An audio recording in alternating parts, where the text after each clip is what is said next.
a quiet financial change that's hitting millions of Americans. Right now, across the United States, a quiet financial shift is happening. And for millions of Americans living on Social Security, SSI, and SSDI, this change could directly affect their monthly survival budget. This is not a rumor. It's not a future proposal. It's already happening. Banks across the country are rolling out new account policies that are quietly increasing monthly fees, changing account requirements, and reducing benefits that many people have relied on for years. And for someone living on a fixed income, even small changes can create real financial stress. For retirees, disabled individuals, caregivers, and families who depend on monthly benefit deposits, this issue matters because bank fees don't care where your money comes from. A $10 fee doesn't sound like much until you're choosing between groceries, medication, or utilities. Many people set up direct deposit with Social Security years ago and never touched it again. It was supposed to be set it and forget it. But now, banks are forcing beneficiaries to pay attention, whether they want to or not. What makes this situation especially concerning is how quietly it's happening. Fees are being added, account types are being changed, minimum balance rules are being rewritten, and unless you're carefully checking your statements, you might not even realize money is being taken out every single month. In this series, we're going to break down exactly what's changing, who is being hit the hardest, and most importantly, what you can do to protect your income. Because when you live on benefits, every dollar truly matters. Why free bank accounts are quietly disappearing. For many years, free checking and savings accounts were the default choice for everyday Americans. You walked into a bank, opened an account, and as long as you didn't overdraft, you paid nothing just to hold your own money. But that era is quietly coming to an end. Across the country, banks are phasing out what they once called free accounts and replacing them with paid versions, often without making it obvious. What used to be a no-cost checking account is now being converted into an account with a monthly maintenance fee. For some people, that fee is $5. For others, $10, $15, or even $20 every single month, simply for keeping an account open. Banks justify this by pointing to rising operational costs, new technology investments, and account upgrades. But the reality is simple. These changes hit hardest where balances are lowest. If you're a Social Security, SSI, or SSDI recipient, your account balance often drops close to zero by the end of the month. That's normal when benefits are used for rent, food, medication, and utilities. Paying a monthly fee on top of that feels punishing. What makes this especially frustrating is that many beneficiaries never agreed to these changes. Accounts are being reclassified automatically, notices are buried in fine print, and unless you read every message from your bank, you may not realize your account is no longer free until the fee has already been charged. This is not about luxury banking services. This is about people being charged just to access their own benefit payments, and that's why this shift matters so much. Minimum balance rules that don't work for fixed incomes. Another major change quietly rolling out at banks nationwide involves minimum balance requirements, and for people living on Social Security, SSI, or SSDI, these rules can feel completely disconnected from reality.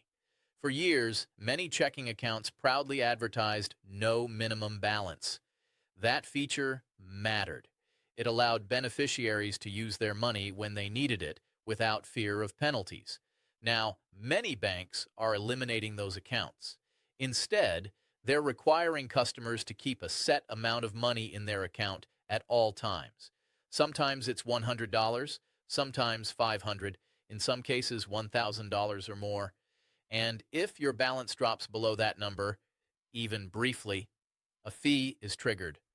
For someone living on a fixed monthly benefit, this creates an impossible situation.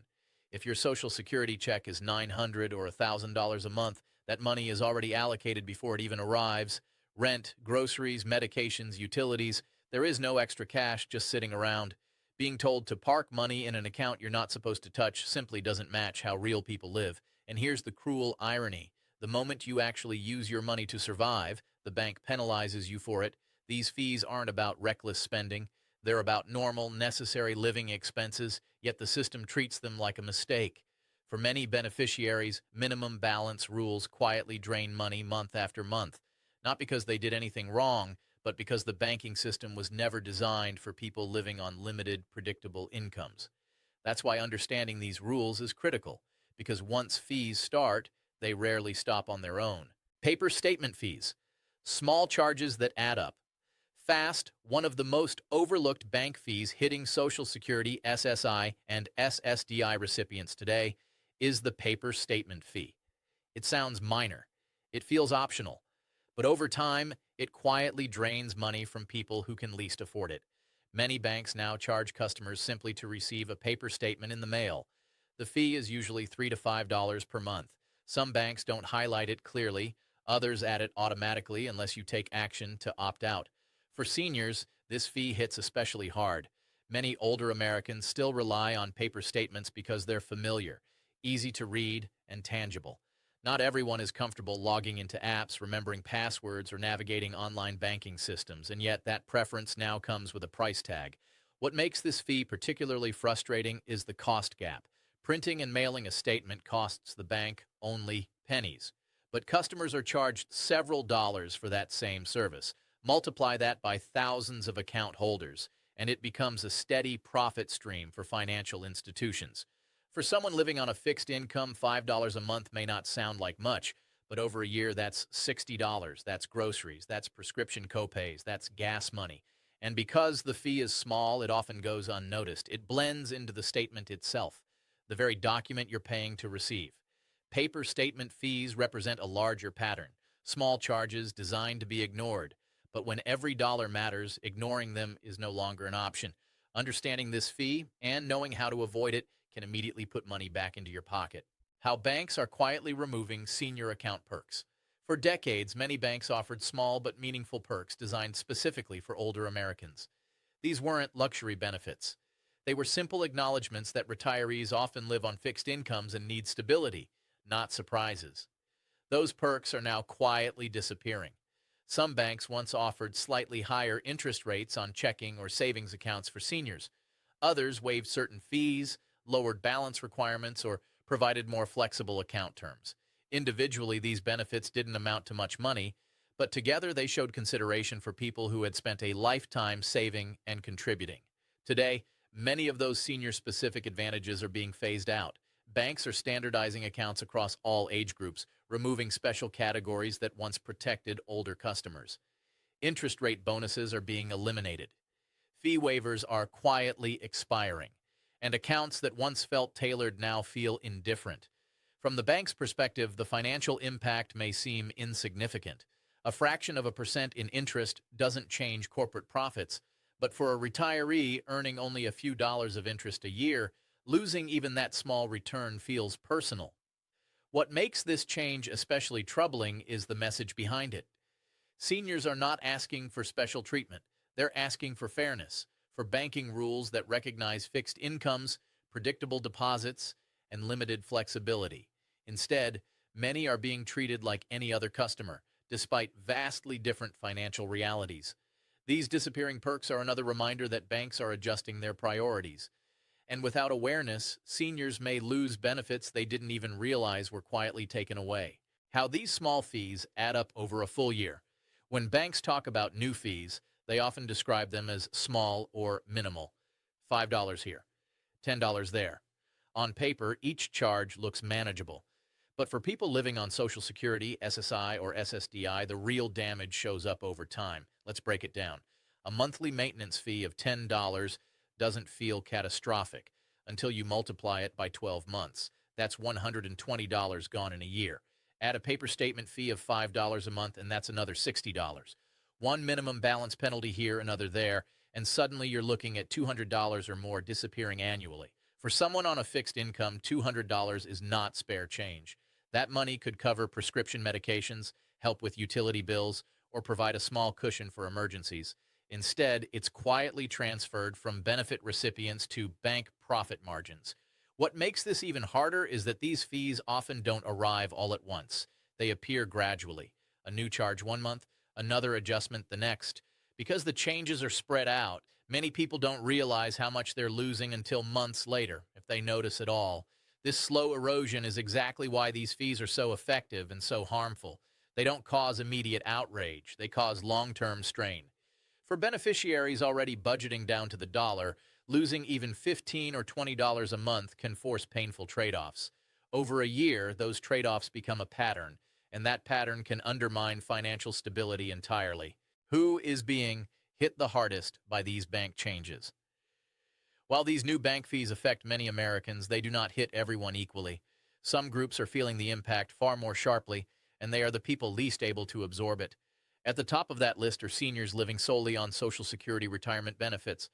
When your income is fixed, predictable, and already stretched thin, there is no flexibility left to handle surprise charges. Every dollar already has a job. Disabled individuals receiving SSI or SSDI are also being hit hard. Many rely on benefits that barely cover basic living expenses. A single unexpected fee can throw off an entire month's budget, forcing difficult choices between necessities. Caregivers managing accounts for elderly parents or disabled family members face a different challenge. Often, they don't see the bank statements until weeks later. Fees can quietly accumulate before anyone notices, making it harder to correct the problem quickly. Veterans who supplement their income with Social Security benefits are not immune either. Even with multiple benefit sources, rising costs and new bank fees chip away at financial stability. And then there are people who don't use digital banking at all. Seniors who rely on paper statements, in-person visits, or phone support are more likely to be charged extra fees, simply because they bank the way they always have. What all these groups have in common is vulnerability, not financial irresponsibility, not poor planning, just limited options. These bank changes aren't targeting people who can easily switch accounts or absorb losses. They're landing hardest on those with the fewest alternatives, and that's what makes this issue so urgent. Why most beneficiaries don't notice these fees right away? One of the most troubling aspects of these new bank fees is how easy they are to miss, especially for people who rely on Social Security, SSI, or SSDI. Most beneficiaries are not actively watching their bank accounts every day. They know roughly how much money comes in each month, and they focus on making that amount last until the next deposit arrives. As long as bills get paid and the account doesn't overdraft, many assume everything is fine. Banks understand this. That's why fees are rarely introduced all at once. Instead, they appear gradually. A small maintenance charge one month, a paper statement fee the next, a minimum balance penalty slipped in quietly when the account dips too low. Each fee by itself looks insignificant, but because they're spread out and often labeled in technical language, they blend into the background of a bank statement. Another reason these fees go unnoticed is trust. Many seniors have been with the same bank for decades. They assume the institution will notify them clearly if something important changes. But notices are often buried in fine print, mailed during busy times, or sent electronically to email accounts that aren't checked regularly. There's also the reality of cognitive and physical limitations. Reading small print, navigating online portals, or understanding banking jargon can be difficult, especially for older Americans or people with disabilities. By the time someone finally notices that money is missing, weeks or months may have passed, and by then, those small fees have already done their damage. What banks are required to tell you, and what they often don't. By law, banks are required to notify customers when they make changes to account terms, including new fees or balance requirements. On paper, that sounds reassuring. In reality, how those notifications are delivered makes all the difference. Most banks technically comply, but they do so in ways that are easy to overlook. Notices are often buried inside long, dense mailers filled with legal language. Sometimes they're included as a single paragraph in a multi-page statement. Other times, they're sent electronically to an email address you rarely check or posted inside an online banking message center you may never visit. What banks rarely do is clearly explain how these changes will affect someone living on a fixed income. They don't spell out that a maintenance fee means less money for groceries. They don't highlight that a new minimum balance rule may be impossible for Social Security recipients to maintain. And they almost never calculate what these changes will cost you over a full year. Instead, the language is neutral, technical, easy to dismiss. There's also a timing issue. Notifications may arrive weeks before a fee is enforced, long enough to say notice was given, but not always long enough for customers to understand, respond, or take action. For seniors and disabled individuals, this creates a dangerous gap. You technically receive notice, But practically, you were never warned in a way that matched your reality. That's why relying on banks to do the right thing is no longer enough. Understanding how and where these notices appear is critical, because once a fee starts, it's your responsibility to stop it. The first step beneficiaries should take right now. With all these bank changes unfolding, the most important thing to understand is this: you are not powerless, but action has to start with awareness. The very first step every Social Security, SSI, and SSDI recipient should take right now is simple: review your recent bank statements carefully. Not just the balance, not just the deposit.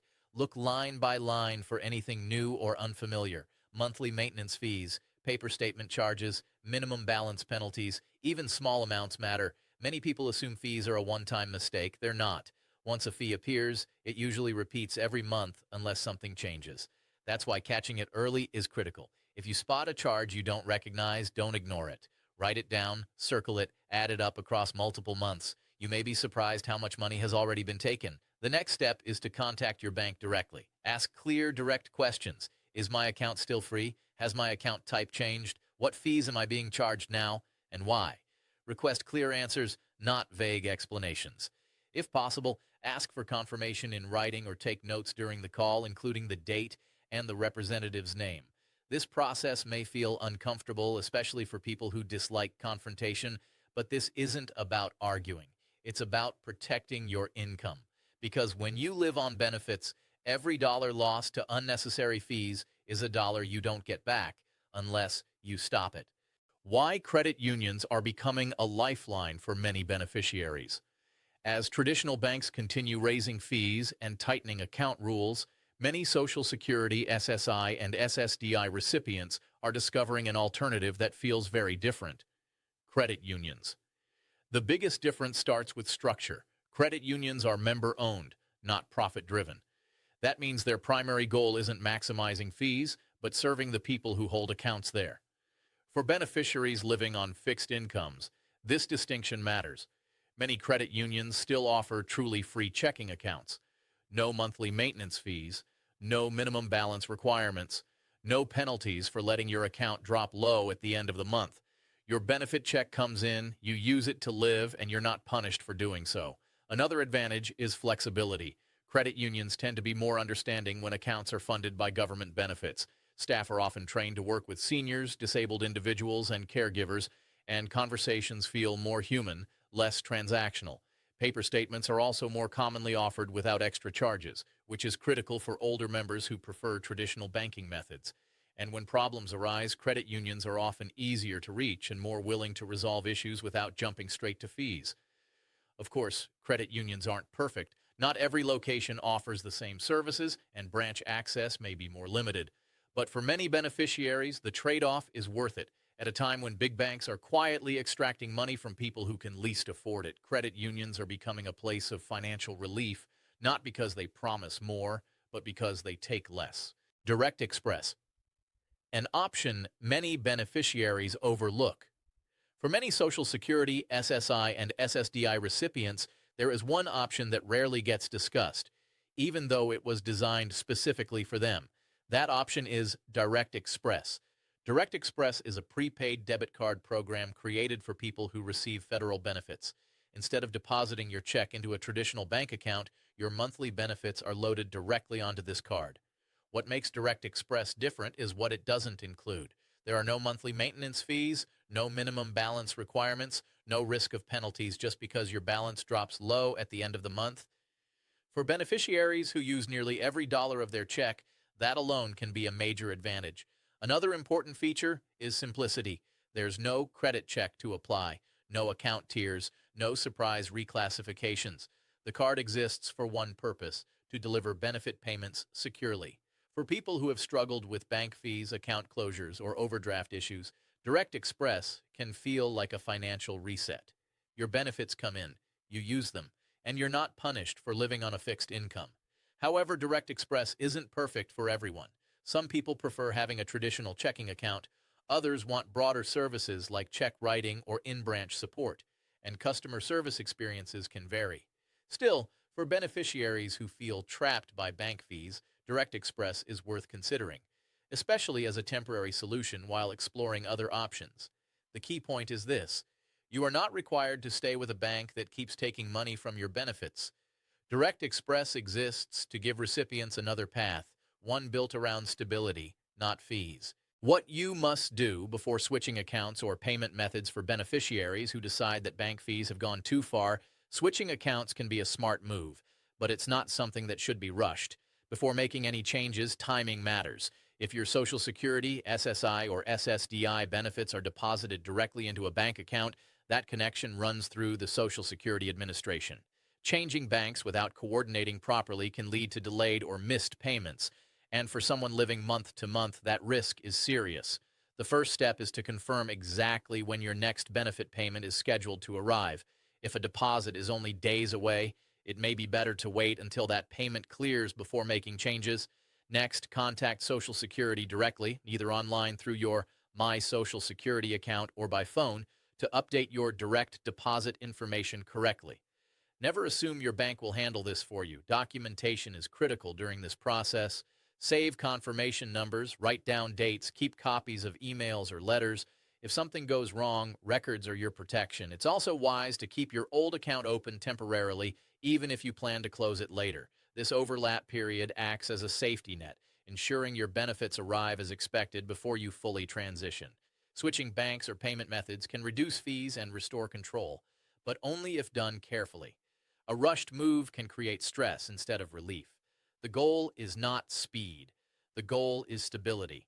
And when your income is fixed, protecting the flow of that income comes first. Your power as a beneficiary and the final takeaway. After breaking down every fee, every rule change, and every hidden cost, one message should be clear by now. As a Social Security, SSI, or SSDI beneficiary, you still have power. Banks may be changing the rules. Fees may be rising, perks may be disappearing, but none of that means you are required to accept losses without question. Your benefit payments are not a favor. They are earned, and every dollar of that income is meant to support your life, not quietly pad the profits of a financial institution. The most important takeaway from this entire discussion is awareness. Once you understand where fees come from, how they're applied, and how easily they add up, you are no longer at their mercy.